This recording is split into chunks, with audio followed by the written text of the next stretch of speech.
Prezados irmãos e irmãs da Fraternidade Espírita Bezerra de Menezes, hoje nós estamos com a responsabilidade de falarmos sobre o capítulo 9, tem 8, Obediência e Resignação. Essa mensagem foi recebida em Paris, 1863, por Lázaro. Então vamos ler a mensagem e em seguida faremos os comentários. A doutrina de Jesus ensina em todos os seus pontos a obediência e a resignação, duas virtudes companheiras da doçura e muito ativas, se bem os homens erradamente as confundam com a negação do sentimento e da vontade. A obediência é o consentimento da razão, a resignação é o consentimento do coração. Forças ativas ambas, porquanto carrega o fardo das provações que a revolta insensata deixa cair. O pusilânime não pode ser resignado, do mesmo modo que o orgulhoso e o egoísta não pode ser obediente. Jesus foi a encarnação dessas virtudes, que a antiguidade material desprezava. Ele veio no momento em que a sociedade romana perecia nos desfalecimentos da corrupção. Veio fazer que, no seio da humanidade deprimida, brilhassem os triunfos do sacrifício e da renúncia. Então vejam, nós temos aqui um item muito importante, porque o que seria obediência? A obediência seria o entendimento do cumprimento da lei divina em nossas vidas. Então, por exemplo, se eu sou designado para trabalhar em determinado local e eu tenho que conviver com um patrão truculento, um patrão que me humilha, que me deixa em situação difícil perante os demais, com palavras pejorativas, com racismo, no meu caso, que sou negro, obviamente que eu tenho o direito de me defender, eu tenho o direito de procurar lutar pelo que eu considero correto, mas eu tenho que entender o porquê que eu passo por aquela situação, né? O porquê que eu estou enfrentando aquela prova. Porque senão o que acontece? Se eu não compreender que eu estou passando por uma prova, estou passando por um processo de crescimento a nível da compreensão, eu vou enveredar pelo caminho da revolta. Eu vou enveredar pelo caminho do desânimo, da depressão, que é o que acontece com muita gente. Então, ser obediente não é ser subserviente. Isso que a gente tem que compreender, tem que estabelecer essa distinção entre subserviência e obediência. Então, a espiritualidade não está nos indicando a subserviência, de você aceitar tudo, de você se curvar diante de tudo, de você não lutar pelos seus direitos, de você ser explorado, ser humilhado e não falar nada, ficar sempre naquela posição de a pessoa que aceita tudo de ruim que vem e não se posiciona. O que a espiritualidade está nos recomendando é para compreendermos os porquês que temos que passar por determinadas situações. Então, se eu compreender isso, eu vou evitar a mágoa, vou evitar o ressentimento, vou evitar o ódio, vou evitar sentimentos negativos em relação à situação que eu estou vivenciando. Então, vou dar um exemplo para vocês.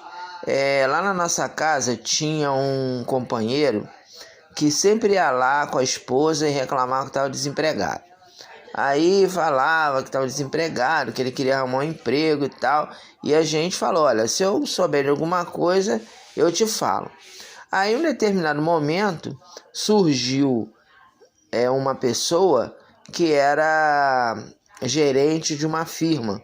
E ele falou assim, olha, eu estou precisando de um ajudante de caminhão. Você conhece alguém? Falei, olha, eu tenho um rapaz aqui na casa que ele está desempregado, estava procurando emprego. Aí eu fui lá, falei com o rapaz, né? Ele sempre ia lá no centro, falei com ele. Aí ele ficou muito feliz, me agradeceu muito e tal. Aí foi pro trabalho, né? Foi empregado. Aí eu tô pensando que ele ia conseguir, né? Ficar bem e tal. Daqui a pouco, passam alguns meses, volta ele de novo com a mesma situação. Aí eu falei assim, meu amigo, mas o que houve? Você não estava de empregado? Ah, não, eu não aguentei não. Tinha um colega meu lá que começou jogando piadinha pra mim. Aí eu peguei, meti logo a mão na cara dele, saí na mão e fui receber uma justa causa. Então vejam bem, esse companheiro estava necessitado de ajuda, né? A espiritualidade, né, colocou esse companheiro como um elemento para ajudá-lo. Mas ele, por uma questão de não obediência à lei divina, ou seja, de não aceitar a sua situação de subalternidade, ele caiu nessa situação de voltar ao desemprego. Porque, logicamente, que a gente sabe que quando você é empregado, você vai ter que conviver com algumas dificuldades. Então, como eu falei para você, o seu patrão difícil, os colegas que às vezes também são... tem as suas atitudes não muito recomendáveis, mas você tem que ter o jogo de cintura, nós, né, precisamos ter a resiliência de nos adequarmos a certas situações, porque estamos precisando, e temos que ver lá na frente que o nosso filho, a nossa família, precisa daquele recurso, e aí não vai adiantar a gente ficar se rebelando com raiva, querendo brigar com todo mundo, porque isso não vai adiantar nada. Então isso é o quê? Isso é falta de entendimento da lei divina que está sendo aplicada na sua existência, porque se ele estava passando pela prova da pobreza, ele deveria, né, entender que aquilo ali é uma forma de crescimento espiritual, que ele estava precisando daquilo ali, daquela situação, e agir de uma outra maneira, né? Então, por um motivo banal, porque o colega falou algo que ele não gostou, ele já brigou com o rapaz, com outro empregado, brigou, bateu, e os dois saíram, se agrediram fisicamente, e ele perdeu uma oportunidade de emprego e ganhou uma justa causa.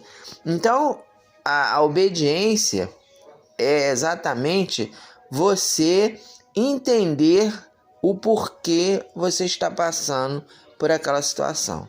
Você compreender o porquê que Deus te colocou naquele momento, naquele estágio, porque aquilo ali tem algo a ser pensado, né?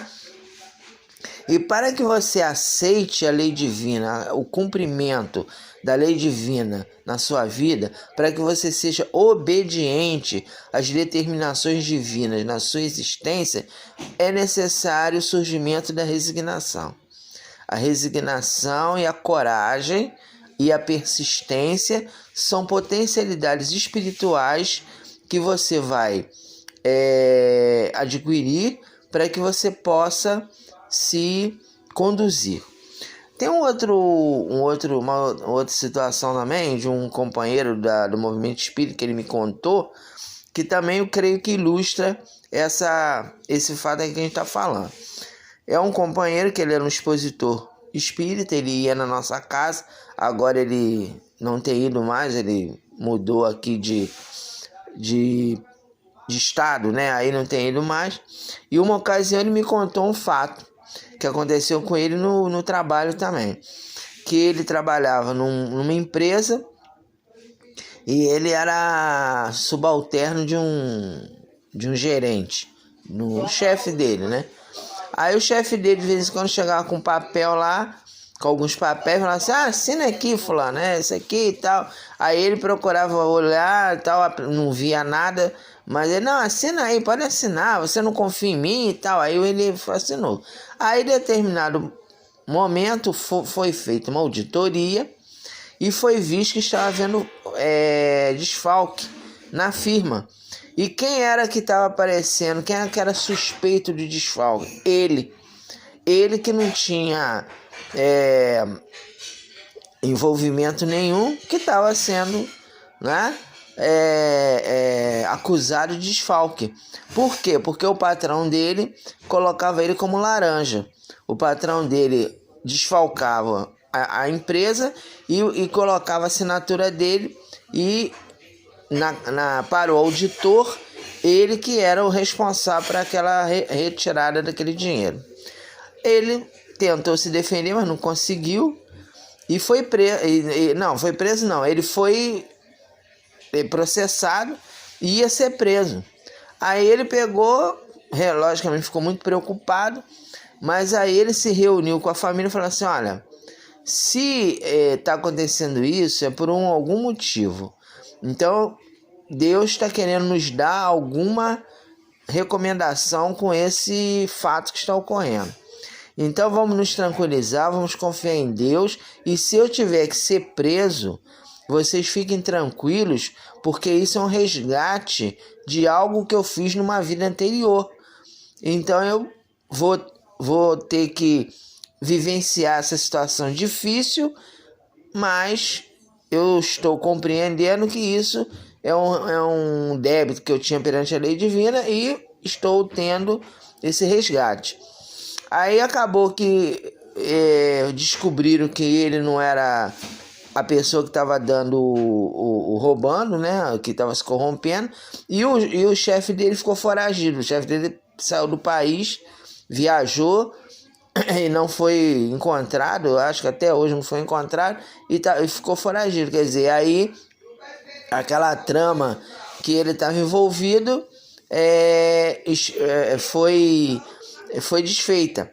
Agora imaginemos se ele não tivesse essa compreensão.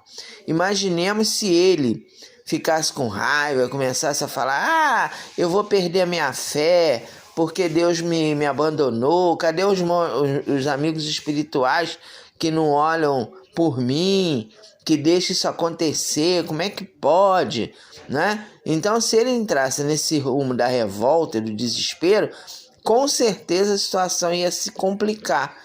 Até ele comprovar que ele era inocente, no estado de nervosismo que ele ficaria caso ele não tivesse sido obediente, né? Não tivesse compreendido o motivo pelo qual ele estava passando por aquela situação, ele estaria numa situação muito difícil. Então, a obediência, meus irmãos, é isso. Obediência é quando você, como o amigo espiritual fala aqui, ó. A obediência é o consentimento da razão. Quer dizer, nós temos que compreender diante das dificuldades, diante das provas da vida, por que sofremos. E temos que ser obedientes, ou seja, nós temos que aceitar com resignação aquilo que Deus está encaminhando para nós. Volto a repetir, não quer dizer que você vai ficar subserviente. Então você, eu tô sendo acusado de uma coisa, não vou me defender, não vou arrumar advogado, deixa pra lá, porque eu tenho que sofrer. Não é isso, não é você ficar numa situação de deixar tudo acontecer e você não procurar, né, solucionar. Mas você ter calma, você procurar confiar em Deus, você entregar na mão do Pai as soluções, né, fazer a sua parte também, de ser uma pessoa equilibrada, uma pessoa que pauta pela honestidade. Então, se você reunir esses dois fatores, você conseguirá sair da situação, certo? Então, e aí com isso, você se torna uma pessoa resignada, que significa você, a partir do momento que você aceita aquelas dificuldades com tranquilidade, você evita a revolta, você evita você se tornar aquela pessoa que está sempre reclamando, está mal-humorado e que fica muitas vezes querendo descontar as suas frustrações nos familiares ou em alguém. Então são são defesas espirituais que você cria para evitar o desequilíbrio emocional. Então, voltando aqui para o texto. Cada época é marcada assim com o cunho da virtude ou do vício que a tem de salvar ou perder.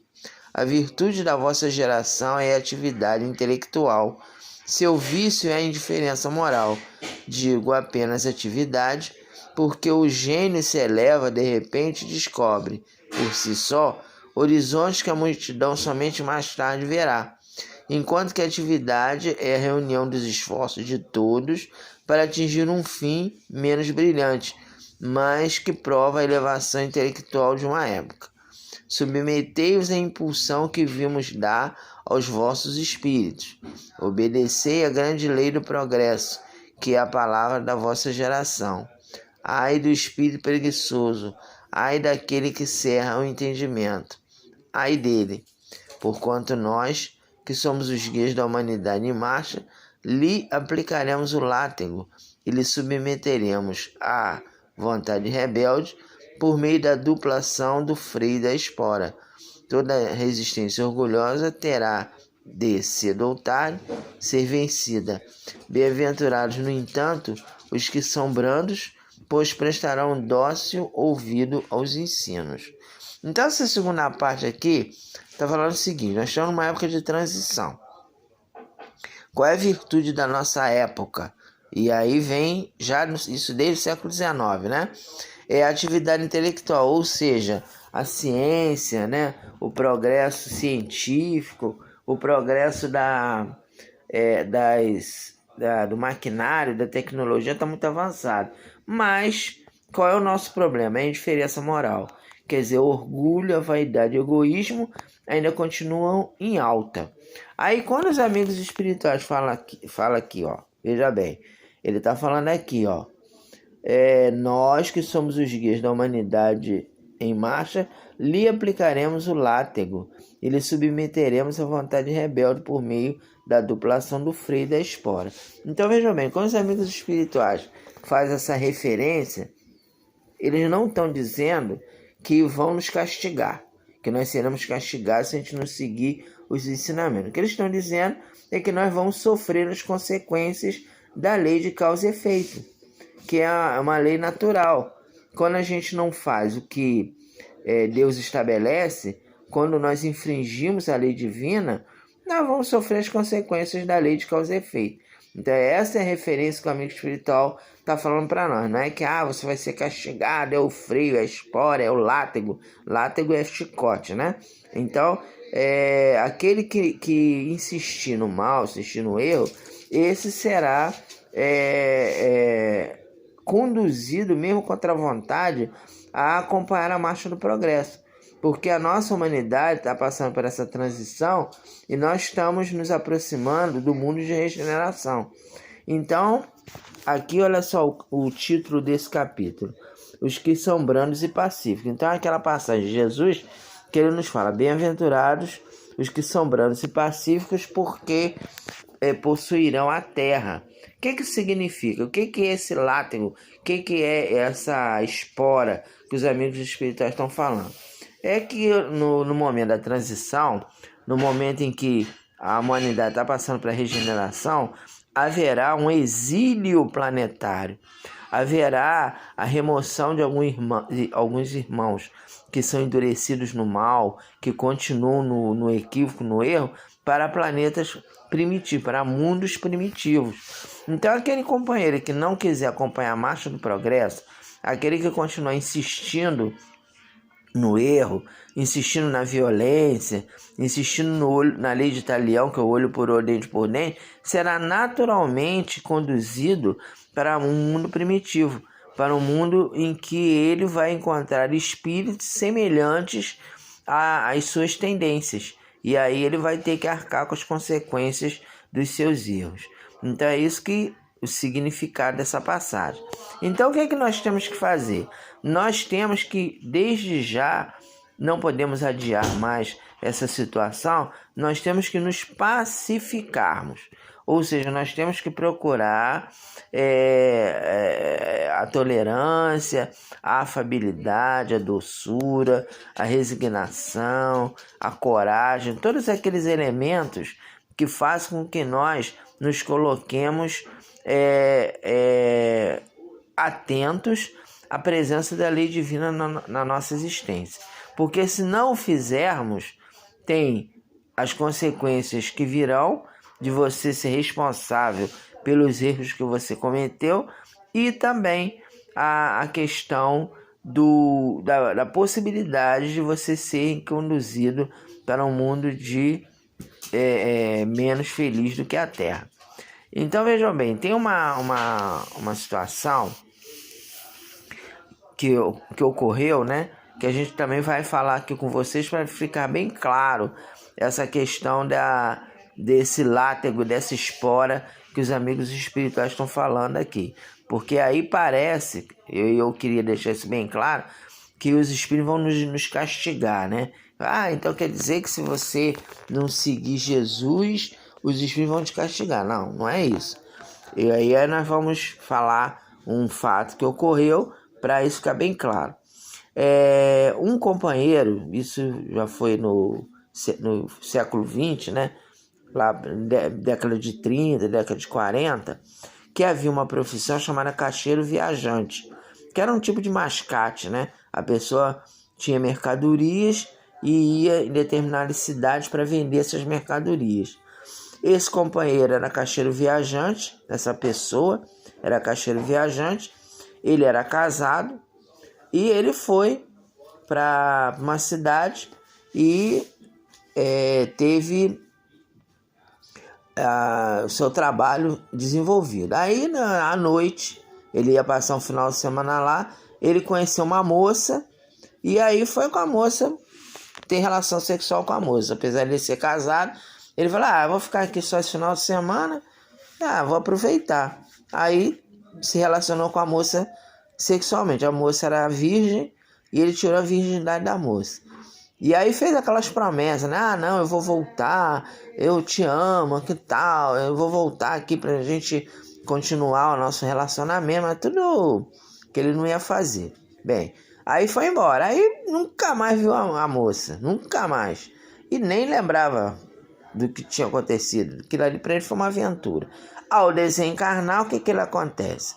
Ele encontra a moça e uma jovem desencarnada o acusando de ser uma pessoa que trouxe muita infelicidade para ambas. Aí ele fala assim, mas eu nem te conheço. E uma mulher, né, desencarnada, toda já com uma aparência, né, perispiritual bem debilitada, doente. Ela fala assim, você lembra naquele dia, naquele final de semana, que você foi lá na cidade X e você você tirou a virgindade de uma moça? Aí ele lembrou, eu falei, mas eu nunca mais vi aquela moça. Eu falei, pois é, essa moça sou eu. Porque o que aconteceu? Você tirou a minha virgindade, eu engravidei, você não retornou à cidade, a minha família me botou para fora de casa, que naquela época, década de 30, década de 40, a moça que era solteira, que tinha filha, era condenada pela sociedade, né? A sociedade condenava mesmo, dizia que não valia nada, não prestava, então o pai botou a garota para fora de casa. Ela engravidou, aí teve que se prostituir para sobreviver, né? Porque ela não tinha profissão, não tinha recurso, era muito nova. Aí também a cidade se fechou quando viu que ela estava grávida. Ela teve que se prostituir, adquiriu sífilis, veio a desencarnar. Naquele tempo sífilis não tinha cura, né? Não tinha remédio, hoje tem, naquele tempo não tinha. E a filha dela também se prostituiu. A menina, a criança que nasceu era uma menina, ela foi criada numa situação muito difícil, num prostíbulo, e acabou se prostituiu também. Aí as duas desencarnadas o acusando, né, de crime, você é um criminoso, você nos arruinou, você acabou com a minha vida e tal. E aí ele foi, se viu obrigado a preparar uma outra reencarnação na qual ele receberia aquelas duas pessoas, aqueles dois espíritos, como, no caso, filha e uma esposa, né? Para ele reparar o mal que ele tinha feito a elas. Então, veja, isso aí é aquele que os amigos espirituais estão falando. É o látego, o freio e a espora, que é dada pela aplicação da lei de causa e efeito. É dada pela presença dos espíritos que nos levam a nos responsabilizarmos pelos nossos erros durante as reencarnações, durante a nossa reencarnação.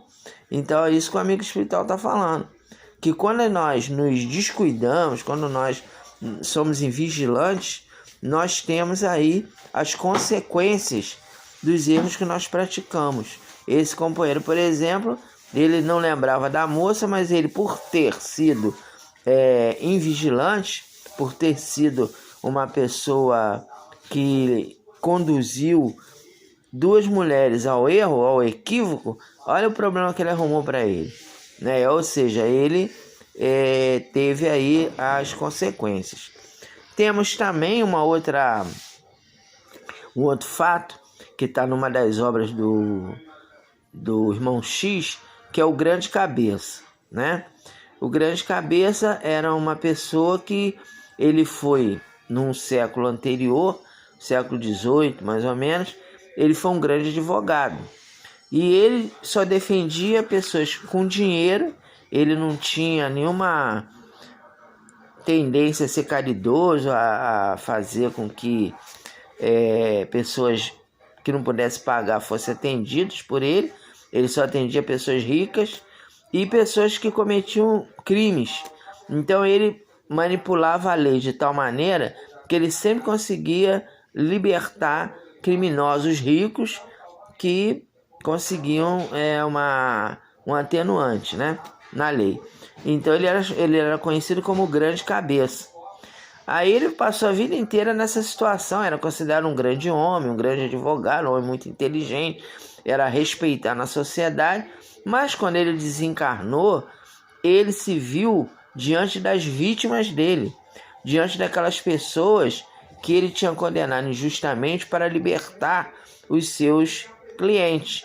Então ele arranjava testemunha falsa, ele condenava pessoas inocentes que não tinham cometido erro para livrar o cliente que pagava.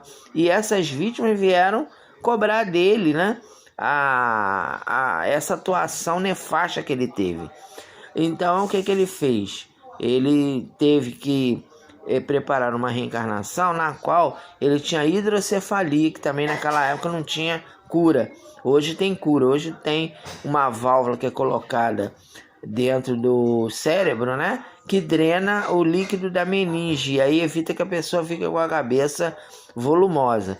Naquela época em que o livro foi escrito, né, em que o fato foi narrado pelo irmão X, não tinha medicamento ainda. Então ele ficou com hidrocefalia, com aquela cabeça muito grande, e era a reencarnação desse companheiro, né, desse advogado chamado Grande Cabeça. Ou seja, ele também sofreu aqui, como ele está falando aqui, ó, as consequências do freio e da espora. Ó. Lhe aplicaremos o látego e lhe submeteremos à vontade rebelde, por meio da dupla ação do freio e da espora. Quer dizer, ou seja, sempre que nós não somos obedientes à lei divina, sempre que nós prejudicamos o nosso próximo, virão as consequências, que nós mesmos vamos construí-las. Não é Deus que nos castiga. Nós mesmos que, por infringirmos a lei divina, por não sermos obedientes à lei divina, nós infringimos a lei e vamos sofrer as consequências. Virá o látego, quer dizer, o chicote simbólico, né? O sofrimento, as dificuldades. O freio, que é você mudar de posição social, você ter alguma doença, você ter alguma dificuldade maior. E a espora, que é você ter que caminhar evolutivamente, mesmo que você não queira. Então, meus irmãos, nós temos que compreender que a doutrina espírita é fé raciocinada. Nós não podemos pegar ao pé da letra tudo aquilo que está nos ensinamentos.